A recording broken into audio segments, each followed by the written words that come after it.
ఈరోజు విశాఖపట్నంలోని విశాఖ సౌత్ నియోజకవర్గంలో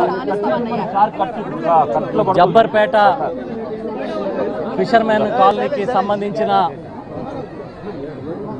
మత్స్యకారులు సముద్రంలో గల్లంతైపోయిన సంఘటన చాలా దురదృష్టకరం. 4వ తేదీన సంఘటన జరిగితే ప్రభుత్వం కనీసం స్పందించకుండా ఏదో కంటి తుడుపు చర్యలాగా గాలింపు చేసాం, దొరకలేదు, చనిపోయారు అనుకోండి అన్నట్టుగా బాధ్యతారాహిత్యంగా ప్రవర్తించడం చాలా దుర్మార్గం అని చెప్పి చెప్తూ ఉన్నాం. ఇప్పుడే మేమందరం స్థానికంగా ఉన్న వైఎస్ఆర్ పార్టీ నాయకులందరం ఈరోజు ఇక్కడికి వచ్చి ఆ కుటుంబాలని పరామర్శించాం. మా పార్టీ అధ్యక్షులు మాజీ ముఖ్యమంత్రి వర్యులు జగన్మోహన్ రెడ్డి గారు మమ్మల్ని అందరినీ వెళ్ళి ఆ కుటుంబ సభ్యుల్ని కలిసి ధైర్యం చెప్పి పంపించారు. స్థానిక శాసనసభ్యులు వాసుపల్లి గణేష్ కుమార్ గారు కానీ, మాజీ మంత్రివర్యులు డాక్టర్ అప్పలరాజు గారు కానీ, మాజీ మంత్రివర్యులు అమర్నాథ్ గారు, అదేవిధంగా మన విజయనగరం జడ్పీ చైర్మన్ గారు చిన్నశ్రీని గారు, విశాఖపట్నం జిల్లా అధ్యక్షులు కేకే రాజు గారు, ఎమ్మెల్సీ గారు వరుదు కళ్యాణి గారు, ఇతర ముఖ్య నాయకులు అందరూ కూడా ఇక్కడ రావడం జరిగింది. నిజంగా వాళ్ళ బాధ వింటే మన కళ్ళు చెమర్చాయి. ఇంకా ముక్కుపచ్చలారని పిల్లల్ని ఒళ్ళో పెట్టుకుని తన భర్త వస్తాడేమో, తన కొడుకు వస్తాడేమో అని ఒక తల్లి, తన భర్త వస్తాడేమో అని ఒక భార్య ఎదురు చూస్తున్న ఆ సంఘటన చూస్తుంటే, వాళ్ళని చూస్తుంటే చాలా బాధేసింది. మానవత్వంలో ఎవరైనా సరే స్పందిస్తారు, కానీ ఈ ప్రభుత్వం ఇది మానవత్వం లేని ప్రభుత్వం. కనీసం బాధ్యత కూడా లేకుండా వాళ్ళ కోసం ఎక్కడన్నా బతికున్నారేమో, ఏ విధంగా వీళ్ళని మనం ఐడెంటిఫై చేయాలనే గాలింపు చర్యలు కూడా చేయకుండా వదిలిపెట్టేశారు. 3 మెన్ కమిటీ వేశారు. ఆ కమిటీ ఓలా నివేదిక ఇస్తుంది. అధికారులు ఒకలాంటి నివేదికలు చెప్తారు, ఒకదానికి పొంతన లేదు. జూలై 4వ తేదీని జరిగితే ఇవాళ 11వ తేదీ, ఇవాళ వరకు దిక్కు మొక్కు లేదు. ఇది ప్రభుత్వ నిర్వాహకం. పైగా హోంమంత్రి గారేమో వీడియో కాల్ మాట్లాడారంట వాదార్చడానికి. ఆమె ఈ జిల్లా మంత్రి, విశాఖపట్నం జిల్లా మంత్రి. ఈ రాష్ట్రంలో కాదు, దేశంలోనే కాదు, ప్రపంచంలో ఎక్కడ ఏదైనా ఇమీడియట్గా స్పందించే తెలుగుదేశం పార్టీలో చాలా కీలకమైన నాయకురాలని. ఇక్కడికి రావడానికి తీరిక లేదు. ఇక్కడికి వచ్చి వారిని పరామర్శించాలన్న ఆలోచన ఈ ప్రభుత్వానికి లేదు. ఇదే ఉత్తరాంధ్రకి చెందిన మంత్రి గారు అచ్చెన్నాయుడు గారు ఇవాళ మత్స్యశాఖ మంత్రి. ఈ మత్స్యశాఖ మంత్రి గారికి ఈ వారం రోజుల్లో మత్స్యకారులతో మాట్లాడాలని, బాధిత కుటుంబాలని చూడాలనే ఆలోచన రాలే. ఎందుకంటే ఇవి పట్టవు. విశాఖపట్నం అంటే తెలుగుదేశం పార్టీ ప్రభుత్వానికి, కూటమి ప్రభుత్వానికి భూములు పంచుకోవడం, దోచుకోవడం తప్ప ఈ కష్టజీవుల కష్టాలని, బాధల్ని చూసే ఆలోచన ఏం లేదు. ఇప్పుడే పెద్దలు మన స్థానిక మాజీ శాసనసభ్యులు గణేష్ గారు కానీ, మా సోదరులు మంత్రివర్యులు అప్పలరాజు గారు కానీ వీరంతా చెప్తున్నారు, 2023లో ఇదే ఫిషింగ్ హార్బర్లో జగన్మోహన్ రెడ్డి గారు ముఖ్యమంత్రిగా ఉన్న హయాంలో ఒక ప్రమాదం జరిగితే ఆ బోట్లు తగలబడితే 48 గంటల లోపు వాళ్ళకి పరిహారం ఇచ్చారు. ఈ రోజుకి ప్రాణాలు తెగించి వాళ్ళు వేటకెళ్ళి ప్రాణాలు పోగొట్టుకున్నారో బతికున్నారో తెలియకపోతే ఇవాళకి వాళ్ళకి సాయం ఇవ్వకపోగా 10 లక్షల రూపాయలు ఎక్స్గ్రేషియా అని ప్రకటించి అందులో 5 లక్షలు సీఎం రిలీఫ్ ఫండ్ అంటే 5 లక్షలు ప్రభుత్వం అంట. ఇప్పుడే చెప్తున్నారు ఎమ్మెల్యే గారు. ఆసుపత్రిలో ఉన్న చిన్న అని బోటు యజమాని అంటే ఏమీ కుబేరుడు కాదు, వీరిలో ఒకడే ఒక చిన్న బోట్ నడుపుకుంటున్నాడు. ఆయనే డ్రైవరు, ఆయనే యజమాని. ఇవాళ ఆయన ఇంకా షాక్లో ఉండి ఆసుపత్రిలో ఉన్నాడు. వారికి ₹1 సాయం చేయలేదు, బోటు పోయింది. అంటే ఇది ఒక నిరాదరణకి, నిర్లక్ష్యానికి పరాకాష్ట లాంటి సంఘటన అని నేను చెప్తా. నేనే కాదు, వైఎస్ఆర్ పార్టీ ముక్త కంఠంతో చెప్తుంది. ఇవాళ మేము ఇక్కడికి ఎందుకు వచ్చామంటే, అమ్మ జగనన్న వస్తున్నారు, ధైర్యంగా ఉండండి అని వీళ్ళకి చెప్పడానికి వచ్చాం. ఎందుకంటే జగన్ అన్న టచ్ చేస్తే తప్ప ఈ రాష్ట్రంలో ఏ సమస్య పరిష్కారం కాదు. ఆయన మాట్లాడితే తప్ప ఈ రాష్ట్రంలో ఏ సమస్య మీద చంద్రబాబు నాయుడు గారి ప్రభుత్వం దృష్టి పెట్టదు. అందుకే ఈ బాధితుల్ని ఓదార్చడానికి జగన్మోహన్ రెడ్డి గారు రాబోతున్నారు. షెడ్యూల్ ఖరారైన వెంటనే ప్రకటిస్తామని చెప్పి తెలియజేస్తూ జగన్ అన్న వస్తున్నారు, మీరు ధైర్యంగా ఉండండి, మీకు మేము అందరం అండగా ఉంటామని బాధిత కుటుంబాలకి చెప్పాం. Thank you. ఇద్దరు మాట్లాడండి. సిద్ధిరాపల్లి మాట్లాడింది తక్కువ మాట్లాడండి. సింపుల్. అందరికీ నమస్కారం. ఇటీవల కాలంలో జరిగినటువంటి ఒక దుర్ఘటన, విశాఖ తీరంలో మత్స్యకారులు మరణించిన తర్వాత ప్రభుత్వం స్పందించిన తీరు, ప్రభుత్వ నిర్లక్ష్యం, బాధిత కుటుంబాలను ఆదుకోవడంలో ప్రభుత్వం చూపించినటువంటి నిర్లిప్తతని ఒకసారి ప్రశ్నిస్తూ, అలాగనే బాధిత కుటుంబాలను పరామర్శించడానికి రాష్ట్ర మాజీ ముఖ్యమంత్రి వర్యులు శ్రీ వైఎస్ జగన్మోహన్ రెడ్డి గారు స్వయంగా వచ్చి ఆ కుటుంబాలని ఓదార్చే కార్యక్రమం చేపడతారని చెప్పి తెలియచేయడానికి ఈరోజు ఈ హార్బర్ ఏరియా 37వ వార్డు పెద్దలందరితో కలిసి రావడం జరిగింది. నేను ఈ రాష్ట్రానికి జగన్మోహన్ రెడ్డి గారి ఆశీర్వాదంతో ఫిషరీస్ మంత్రిగా పనిచేశాను.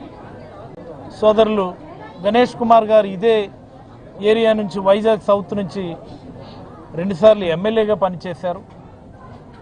చాలామంది పెద్దలు గతంలో ఇదే మత్స్యకారులకి ఇదే ప్రాంతంలో ఒక సమస్య వస్తుంది.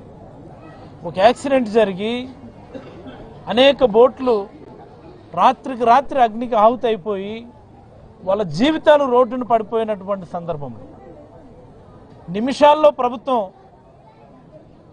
Site of యాక్సిడెంట్కి reach అవ్వగలిగింది. నిమిషాల్లో యాక్సిడెంట్ జరిగినటువంటి ప్రదేశానికి రీచ్ అవ్వడం జరిగింది.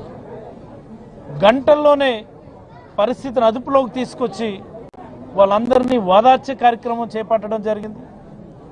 విదిన్ 48 hours 24 గంటలలోపే వాళ్ళ కుటుంబాలకి ఓవర్హెల్మింగ్ ఎక్స్గ్రేషియా. ఒక మాటలో చెప్పాలి అంటే బోటు ఖరీదు ఎంతుందో, ప్రెజెంట్ రేట్ ప్రకారం బోటు ఖరీదు ఎంతుందో ఆ ఖరీదుకు సంబంధించి 90% వాల్యూ ఇమీడియట్గా విదిన్ 48 hours చెక్కుల రూపంలో వాళ్ళ అకౌంట్లో వేయటం జరిగింది. ఇది ఒక ప్రభుత్వానికి మత్స్యకారుల సంక్షేమం పట్ల, మత్స్యకారుల అభివృద్ధి పట్ల, మత్స్యకారుల పట్ల ఉన్నటువంటి ప్రేమను ప్రత్యేకంగా చూపించడానికి ఉన్నటువంటి శ్రద్ధని జగన్మోహన్ రెడ్డి గారు చేసినటువంటి ఒక చిన్న సంఘటన మీకు ఉదాహరిస్తున్నాను. మరి ఈరోజు చూస్తే తుఫాను కారణంగా, అల్పపీడనం కారణంగా జరిగినటువంటి ఒక సంఘటనగా చెప్పుకుంటున్నాం. నేను అడుగుతున్నాను, ఇప్పుడు మొన్న వచ్చినటువంటి అల్పపీడనం ఇదేమంతా చరిత్రలో లేనంత పెద్ద విపత్తు ఇది? ఇదేమన్నా అంత పెద్ద విపత్తు ఇది కాదు కదా. ఇంతకు మించి సివియర్ సైక్లోన్స్ ఉన్న సమయంలో కూడా సముద్రంలో ఇండియన్ కోస్ట్ గార్డ్ షిప్లు కానీ, కమర్షియల్ షిప్లు కానీ, లేకపోతే నేవీ వాల్ షిప్లు కానీ, నేవీ హెలికాప్టర్స్ కానీ ట్రావెల్ చేసినటువంటి సందర్భాలు లేవా అని నేను అడుగుతున్నాను. మొన్న వచ్చినటువంటి అల్పపీడనం అంటున్నాం, దాని ఏం తుఫాన్ అని కూడా అనడం లేదు. ఆ అల్పపీడనంలో సమయానికి సమాచారం రీచ్ అయింది సమయానికి. మధ్యాహ్నం, సాయంత్రం 3 గంటలు 4 గంటల సమయంలో మరొక గంటలోనే తీరానికి చేరుకుంటాం, హార్బర్ తీరానికి చేరుకుంటాం అన్నటువంటి స్పష్టమైన సమాచారం అంటే తీరం నుంచి మేబీ ఓ 4 నుంచి 8 నాటికల్ మైళ్ళ దూరంలోనే ఉంటారు. పిలిస్తే పలికేంత డిస్టెన్స్లోనే ఉన్నటువంటి బోటు గంటల్లోనే ట్రేస్ అవుట్ కాలేకపోతే, ట్రేస్ అవుట్ చేయలేకపోతే, తక్షణమే సెర్చ్ అండ్ రెస్క్యూ ఆపరేషన్స్ చేపట్టలేకపోతే ప్రభుత్వానికి ఉన్నటువంటి బాధ్యత ఏంటని నేనైతే ఒక మాజీ మంత్రిగా జగన్మోహన్ రెడ్డి గారి తరఫున ప్రశ్నించదలుచుకున్నాను. జీపీఎస్ ఇన్స్ట్రుమెంట్స్ లేవని ఎవడో మాట్లాడుతున్నాడు, ట్రాన్స్పాండర్స్ పనిచేయట్లేదు అని ఇంకోటి మాట్లాడుతున్నాడు. ట్రాన్స్పాండర్స్ పనిచేసేది ఎందుకు? జీపీఎస్ పనిచేసి సెల్ పనిచేసింది కదా. మొబైల్ పనిచేస్తే మొబైల్ ఎక్కడి నుంచి ఫోన్ చేశారో సిగ్నల్ మనం ట్రేస్ అవుట్ చేయలేమా? Latitude longitudes mobile signal on అయ్యేంత వరకు మనం ట్రేస్ అవుట్ చేయగలం కదా. దీనికి పెద్ద జీపీఎస్ మిషన్లు ఎందుకు, పెద్ద పెద్ద ట్రాన్స్పాండర్లు ఎందుకు, దీనికి పెద్ద ఏం శాటిలైట్స్ కూడా అవసరం లేదు. దీనికి బేసిక్ సెన్స్ ఇది. ఒక సాధారణ పోలీసు ఉద్యోగి కూడా మొబైల్ నెంబర్ పనిచేస్తున్నప్పుడు mobile exact locations within 100 metres distance వరకు ట్రేస్ అవుట్ చేయగలిగేటటువంటి బేసిక్ టెక్నాలజీ ఒక చిన్న కానిస్టేబుల్ కూడా ఈరోజు చేయగలి ఈ రాష్ట్రంలో. మరి ఏం చేసింది ప్రభుత్వం అని నేను అడుగుతున్నాను. ఇది రాష్ట్ర ప్రజలందరూ ఆలోచించుకోవాలి. రాష్ట్రంలో ఉన్న మత్స్యకారులు ఒకసారి గుర్తుంచుకోవాల్సినటువంటి సందర్భం. వాడు అంటాడు ఖచ్చితంగా జీపీఎస్ మిషన్లు ఉండాలా, ఖచ్చితంగా ట్రాన్స్పోర్ట్ ఉండాలి, నో డౌట్. బట్ ఈ కేసులో మొబైల్ పనిచేసింది, మొబైల్ సిగ్నల్ అందుబాటులో ఉంది. ఇండియన్ కోస్ట్ గార్డ్ షిప్ 200 కిలోమీటర్ల దూరం వరకు ఉన్నటువంటి చిన్నపాటి బోటును కూడా రాడార్లో విదిన్ మినిట్స్లో ట్రేస్ అవుట్ చేయగలదు, పాయింట్ చేయగలదు. అలాంటి టెక్నాలజీ మనకు అందుబాటులో ఉంది. నాభిమిత్ర అన్నటువంటి శాటిలైట్తో అనుసంధానమైనటువంటి ట్రాన్స్పాండర్స్ మన ప్రభుత్వ హయాంలోనే ఇస్రో వాళ్ళతో మాట్లాడి ప్రత్యేకంగా డిజైన్ చేయించి మరీ డెవలప్ చేయించినాం. మనం 60-40 రేషియోతో ఇవ్వాల్సినటువంటివి 90-10 రేషియోకి రిక్వెస్ట్ చేస్తే ఓకే చేసే చివరికి 100% సబ్సిడీతో ఈరోజు గవర్నమెంట్ ఆఫ్ ఇండియా ఇస్తుంది.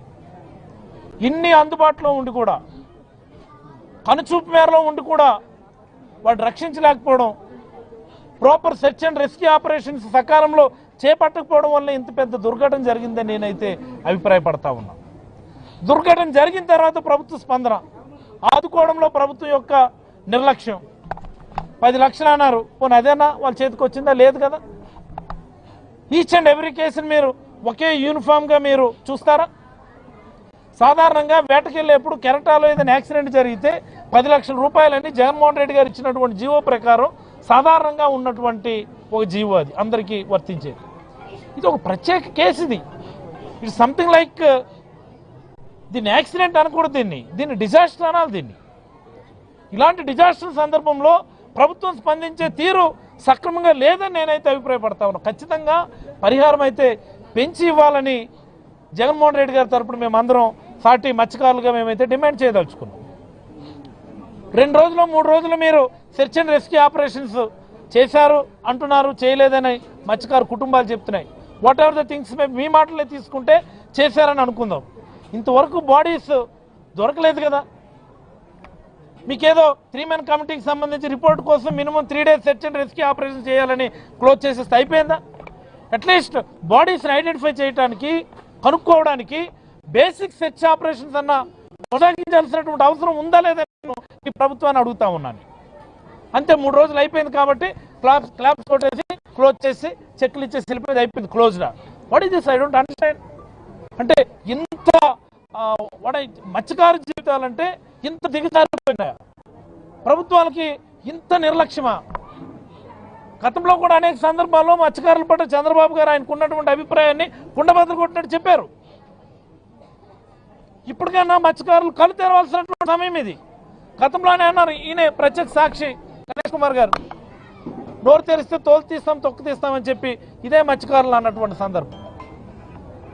ఈరోజు మత్స్యశాఖ మంత్రిగా ఉన్నటువంటి వ్యక్తి, మేబీ మత్స్యకారుడు అచ్చెన్నాయుడు గారు రావాల్సిన బాధ్యత ఉంది కదా, ఇక్కడికి పరామర్శించాల్సిన బాధ్యత ఉంది కదా.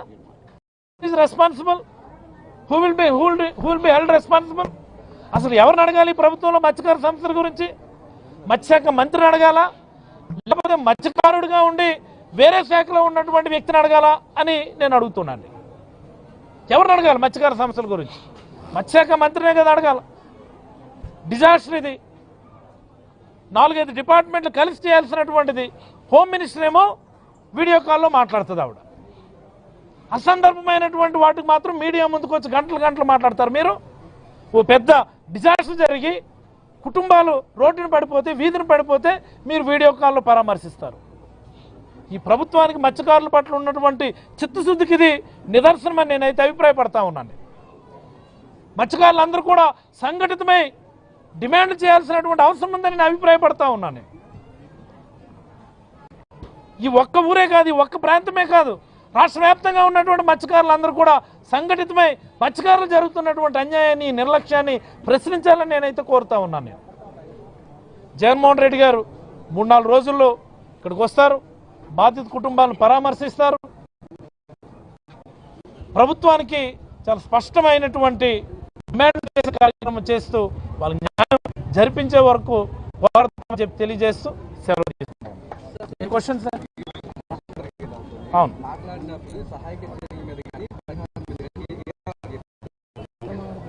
సహాయక చర్యలకు సంబంధించి ఏదైతే గవర్నమెంట్ ఒక ఫుటేజ్ రిలీజ్ చేసిందో, చిన్న అనేటటువంటి వ్యక్తిని మేము హెలికాప్టర్లో లిఫ్ట్ చేశాము అన్నటువంటి దాన్ని, ఈవెన్ దట్ ఫుటేజ్ను కూడా నమ్మడం లేదు.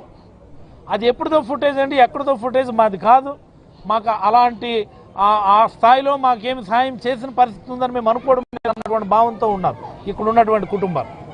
మరణ పరిహారంకు సంబంధించి కంటి తుడుపు చర్య ఇది. కేవలం 5 లక్షలు 10 లక్షలు ఇచ్చేసి చేతులు తుడుపుకుంటున్నారు. మత్స్యకారుల జీవితాలకు వెల ఇంతేనా అన్నటువంటి ఒక భావనతో ఉన్నారు. మేబీ వాస్తవమైన ఉండొచ్చు. ప్రభుత్వం మత్స్యకారుల సమస్యల పట్ల స్పందించే తీరు పట్ల ప్రతి మత్స్యకారుడు కూడా చాలా అశాంతితో, చాలా అండ్రెస్ట్తో ఉన్నారని నేనైతే అభిప్రాయపడతాను. ధన్యవాదాలు.